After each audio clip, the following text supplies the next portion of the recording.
자, 오늘 말씀 12번째 시간입니다. 예수님이 전하신 하나님 나라 12번째 시간, 사도행전 16장 6절부터 11절까지가 본문이고요. 그 중에서 9절, 10절을 먼저 읽도록 하겠습니다. 신약성경 214쪽. 자, 다 같이 읽겠습니다. 밤에 환상이 바울에게 보이니 마게도냐 사람 하나가 서서 그에게 청하여 이르되 마게도냐로 건너와서 우리를 도우라 하거늘 바울이 그 환상을 보았을 때 우리가 곧 마게도냐로 떠나기를 힘쓰니 이는 하나님이 저 사람들에게 복음을 전하라고 우리를 부르신 줄로 인정함이러라. 아멘.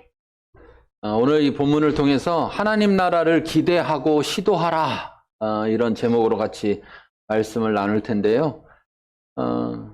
이 말, 기대하고 시도하라, 기대하라, 그리고 시도하라, 이 말이 현대 선교의 아버지라고 불리는 윌리엄 캐리라는 선교사님이 하셨던 말이에요.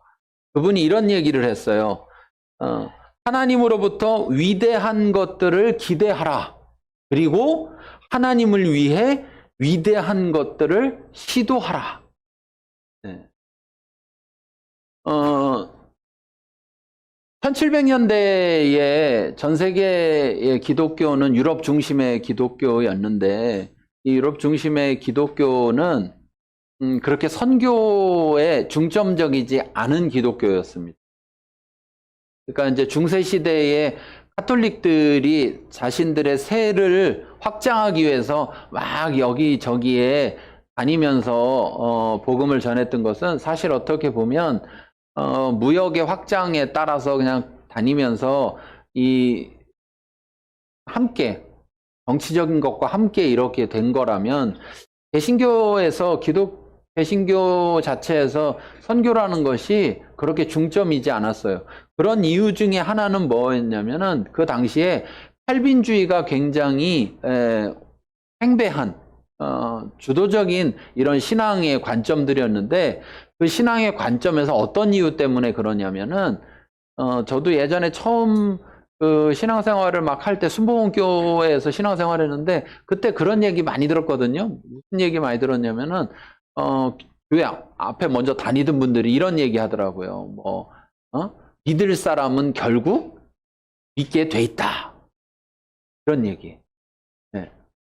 저게 무슨 말인가? 그렇게 했더니 그게 이제 나중에 공부하고 나서 보니까 칼빈주의적 생각이에요. 그러니까 하나님이 구원하실 거기 때문에 믿을 사람은 결국은 언제는 믿게 돼 있다는 거예요. 그럼 안 믿을 사람은요? 평생 교회 다녀도 안 믿는다는 거예요. 그런 거죠. 그런데 이제 그래서 우리가 꼭 가지 않아도, 우리가 저 먼 나라까지 가지 않아도 하나님이 다 알아서 거기도 다 전하시게 되어 있어, 하나님이. 그러다 보니까 굉장히 선교에 대해서 소극적이었어요.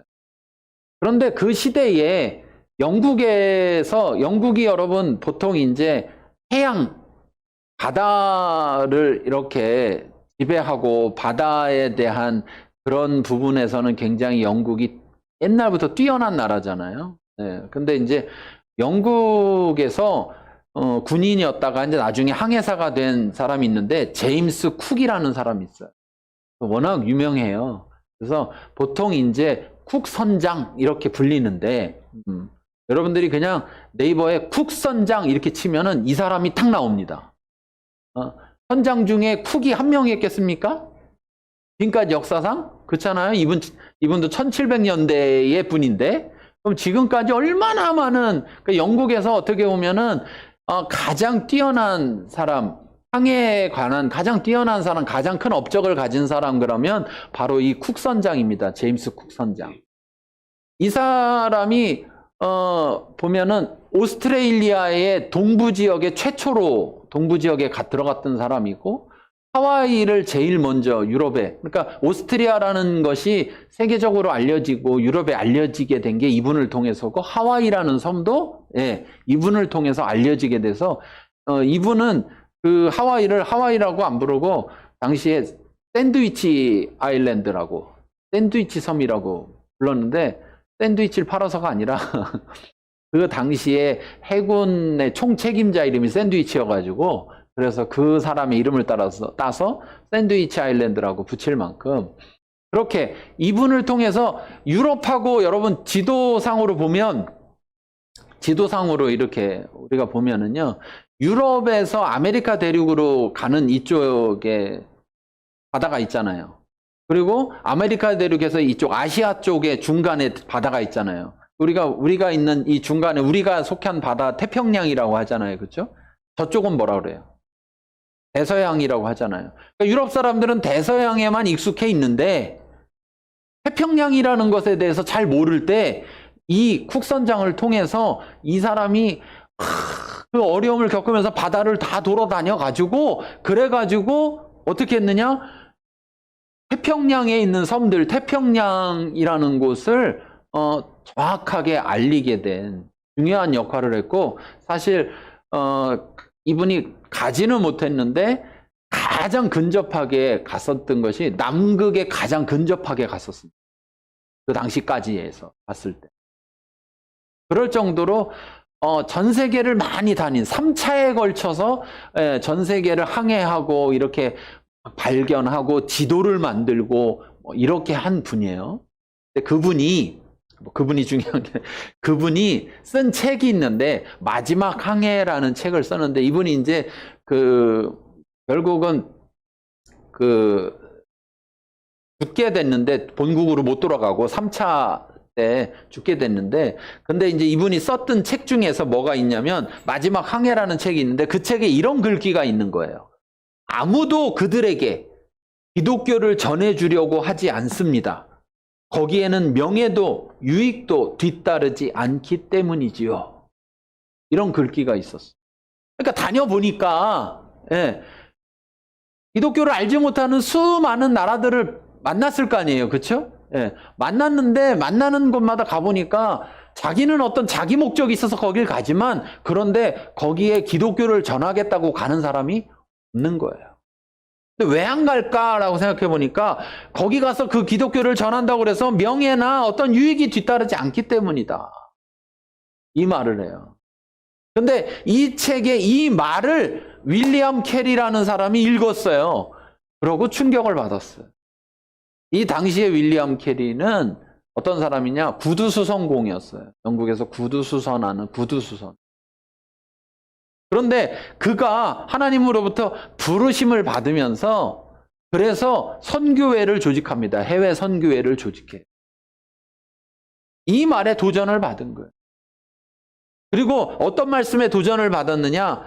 이사야서 6장 8절. 내가 또 주의 목소리를 들으니 주께서 이르시되 내가 누구를 보내며 누가 우리를 위하여 갈고 하시니 그때 내가 이르되 내가 여기 있나이다 나를 보내소서 하였더니 라는 구절이 있어요. 그러니까 하나님이 한탄하는 거예요.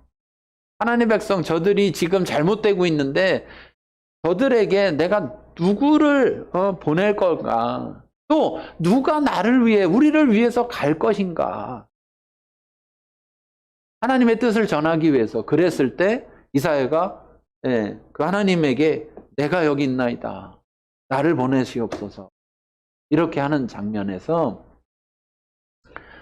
윌리엄 캐리가 도전받습니다. 그리고서 그 해외 선교회를 만들고 그 해외 선교회의 1호 선교사로 자기가 나갑니다. 인도 지역에 가서 인도 지역에서 평생 선교를 하게 됩니다. 제가 오늘 이야기하려고 하는 것은 선교하자 이 얘기를 하려고 하는 게 아니에요. 해외 선교하자 이런 얘기 하려고 하는 게 아닙니다. 이 윌리엄 캐리가 했던 이 고백, 하나님으로부터 위대한 것들을 기대하라. 그리고 하나님을 위해 위대한 것들을 시도하라. 라는 이 말을 생각해 볼 때 저는 하나님의 나라라는 이 지금 예수님이 전하신 하나님의 나라라는 이 주제를 가지고 우리가 말씀을 전하면서 우리가 가서 하나님의 나라를 전파하자 했어요. 그런데 하나님의 나라를 막상 전파해 보려고 생각하면 뭐 저 외국까지 안 가도 우리 동네에서도 하나님의 나라를 전파해 보려고 생각해 보면 이게 엄청나게 위대한 일이에요. 왜냐하면 우리 느낌에 절대 안 될 것 같거든요. 내가 저 사람한테 하나님 나라를 좀 전해봐야지 이렇게 마음 먹을 때 여러분 어떻습니까? 아, 전하기만 하면 하나님 나라가 전해지고 저가 전하기만 하면 하나님 나라로 올 것 같습니까? 아니면 절대 말을 안 듣고 절대 안 올 것 같습니까? 맞아요. 그래서 여러분 예수님이 어린아이가 내게 오는 걸 금하지 마라 이렇게 한 거예요. 왜 쟤처럼 대답을 못 하세요?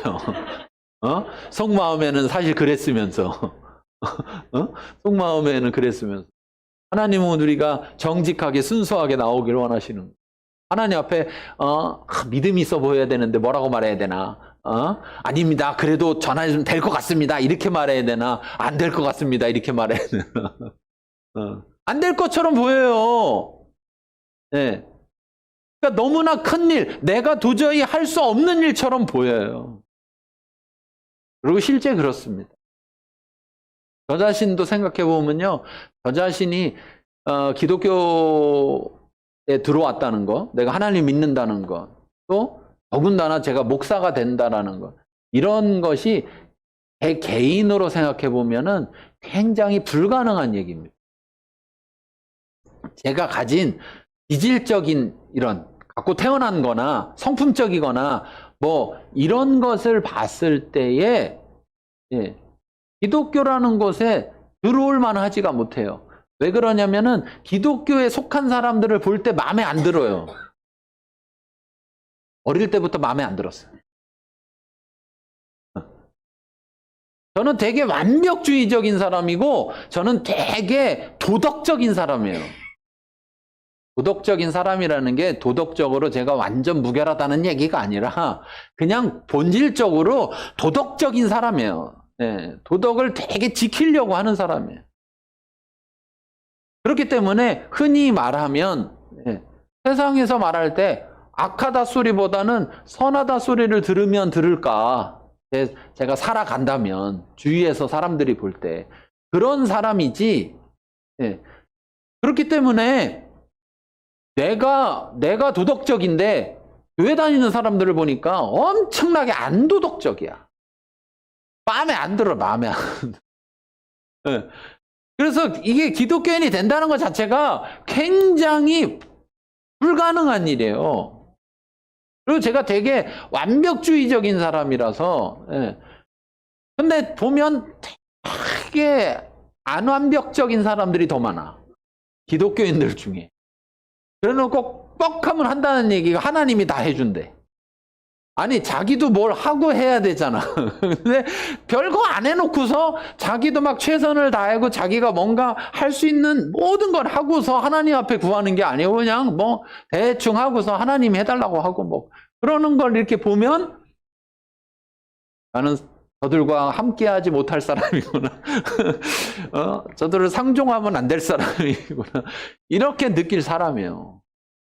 그러니까 제가 기독교인이 됐다는 거, 또 심지어 거기다가 목사가 됐다는 거, 특히 목사 중에 이런 목사가 됐다는 거는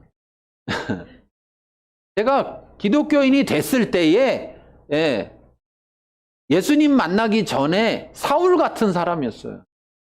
얼마나 열정적으로 얼마나 열심히 신앙생활을 했는지 몰라요. 더군다나 순복음교회여서 순복음교회 그러면 탁 떠오르잖아요. 그렇죠, 여러분? 그런 데서 그런 교회에서 사람들 눈에 띌 정도의 신앙생활을 한 사람이기 때문에 지금 같은 목사가 절대 될 수가 없어요. 왜냐하면 교인들 다 잡아 죽여요. 여러분, 제가 변화된 다음에 만나는 걸 다행으로 여기셔야 돼요.